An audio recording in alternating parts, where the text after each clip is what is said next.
रजत, इस वक्त की बड़ी खबर अपने दर्शकों को बता दें। बहावलपुर में शवों को निकाला जा रहा है। इस वक्त ये बड़ी खबर आ रही है। मसूद अजहर के ठिकाने पर हमला हुआ था और मसूद अजहर के ठिकाने पर हुए हमले में उसके परिवार के 14 लोग मारे गए हैं और उसके बाद ये दुर्दांत आतंकी ये कहता हुआ सुनाई पड़ा है कि इससे अच्छा तो मैं मर जाता। उसका अपना खून जब बहा है तो उसके आंसू निकल पड़े हैं, वो खून के आंसू रो रहा है और इन सबके बीच बहावलपुर में शवों को ले जाया जा रहा है। उसकी तस्वीर हम आपको दिखा रहे हैं। ऐसी तस्वीरें हिंदुस्तान ने न जाने कितनी बार देखी है। बेगुनाह लोग मारे जाते रहे एक के बाद एक आतंकी हमलों में। उसके पीछे हुआ करता था जैश-ए मोहम्मद और वो मसूद अजहर जो कि IC-814 वहां पर विमान किडनैपिंग के बाद उसको छुड़ाया गया था और उसके बाद उसने जैश-ए मोहम्मद बना करके भारत को दहलाने में कोई कसर नहीं छोड़ी थी। लेकिन अब पासा पलट चुका है। हमले में उसका खानदान खत्म हो चुका है। मसूद के अड्डे पर जो स्ट्राइक हुई है उसमें उसका खानदान साफ हो चुका है और ऐसे में एक बड़ी जो भारत की कामयाबी यह है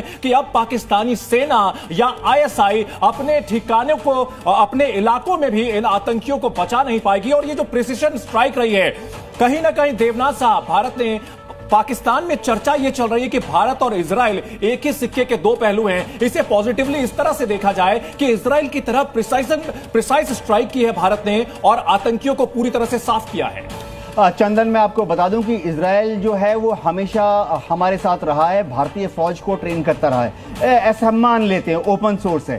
सबसे बड़ी बात है कि ये जो स्ट्राइक हुई है इसमें जो इंटेलिजेंस है ये हमने इजराइल की मदद से एक्वायर की है। इजराइल हमें इस तरह के इलेक्ट्रॉनिक वॉरफेयर सेट देता रहा है जिसमें कि हम आतंकियों के जो अड्डे हैं, उनके कम्युनिकेशन है, उनको मॉनिटर कर सकते हैं, तो उनकी डायरेक्शनल फाइंडिंग भी कर सकते हैं। यानी अगर एक कोई आतंकी बात कर रहा है तो हम लेफ्ट राइट ग्रिड से प्लॉट करके पता कर सकते हैं कि वो कहां पर है, किस जगह से बात कर रहा है। सबसे बड़ी बात है कि अगर इनके पास ऐसे सेट हैं, चाइनीज सेट, जो कि फ्रीक्वेंसी ये जो दो तस्वीरें हैं, इन तस्वीरों पर अगर हम बात करें, एक तो मसूद के अड्डे को बर्बाद कर दिया गया, बाईं तरफ दर्शक ये तस्वीर देख रहे हैं, दाहिनी तरफ देखिए 14 लोग उसके परिवार के खानदान के खत्म हुए हैं। भाई खत्म हो गया, बहन खत्म हो गई, पत्नी खत्म हो गई और वो कह रहा है कि इससे अच्छा होता कि मैं मर जाता। आपको याद होगा रऊफ अजहर जो उसका भाई है, जब मसूद अजहर कुछ दिनों के लिए खामोश था, शांत था, तो यही जहर उगलता था। रऊफ अजहर ही जहर उगलता था उसका भाई।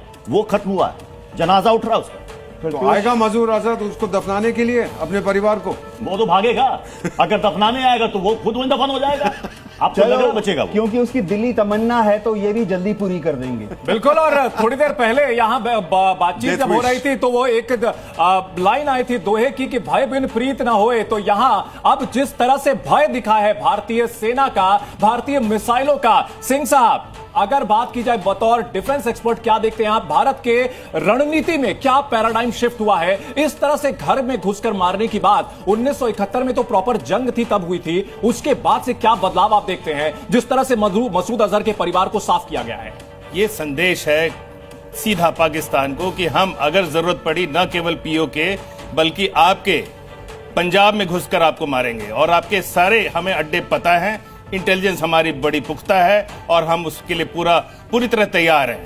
और कोई भी अगर कुछ भी हिमाकत की पाकिस्तान ने, उसका बदला ठोक कर दिया जाएगा। यही क्लियर संदेश है। एक जो तस्वीर जो इस वक्त पूरा देश देखा और देख रहा है और मुझे लगता है कि सीना गर्व से चौड़ा हो गया होगा, बकायदा पिन पॉइंटेड टारगेटेड हमला दिखाया गया। कई लोग ये पूछते थे कि जैसे इजराइल चुन चुन कर मारता है, हम कब मार पाएंगे? वो हमने करके दिखाया सर, वो हमने करके दिखाया, तभी तो आज छाती पीट कर रो रहा है मसूद अजहर। और ये कैपेबिलिटी हमारे पास पहले से भी थी, पर हम संयम बरत रहे थे। हम हमेशा से संयम बरतते रहे और राजनीतिक नेतृत्व की भी जी अभी हमारा राजनीतिक नेतृत्व बहुत सक्षम है और बहुत सख्त है। और आतंकवाद के साथ हमने डिप्लोमेटिकली बहुत सारा गुडविल जमा किया पूरे सर, ये तो एक शुरुआत है, ट्रेलर है और जैसा कि कहा जा रहा है पिक्चर अभी बाकी है। पाकिस्तान को अभी और नतीजे भुगतने हैं। पिछले एक हफ्ते से जो डिप्लोमेटिक एक्सरसाइज भारत कर रहा है उसको भी हम नजरअंदाज नहीं कर सकते।